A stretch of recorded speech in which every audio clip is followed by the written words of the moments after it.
আমরা সবাই কি সফলতা চাই কিনা? এই পিছনে মেয়েগুলা কথা বলো, আমরা সবাই তোমার সফলতা চাই কিনা? কে কে চাই দেখি, সবাই হাতটা উঠাও, চাও কে? হাত নামাও। তোমরা সবাই সফলতা শেখার জন্য সূরা মুমিনুন 18 নম্বর পারা, পৃষ্ঠা নাম্বার 1 থেকে 10টা আয়াত সবাই পারলে এটা শিখে নিবে ইনশাআল্লাহ পরীক্ষার আগে পরে। ঠিক আছে ইনশাআল্লাহ, ঠিক আছে কিনা?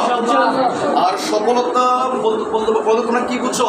শুধুমাত্র একটা সার্টিফিকেট পাওয়া, গোল্ডেন প্লাস পাওয়া, প্লাস পাওয়া, তাই বিষয় এমন নাকি? এমন না। আল্লাহ বলছে যারা বুদ্ধিমান, যারা জ্ঞানী, যারা মুসলমান, তারা তোমার চাইবে দুই তোমার সফলতা, একটা দুনিয়া, একটা পরকালে। ঠিক আছে না? কোন কালে বলো?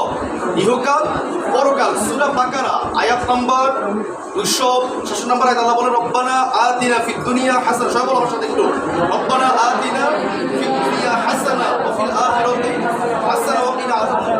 বলো দেখো অর্থটা কি? আল্লাহ তুমি আমাকে এই কালে এবং ওই কালে দান করো।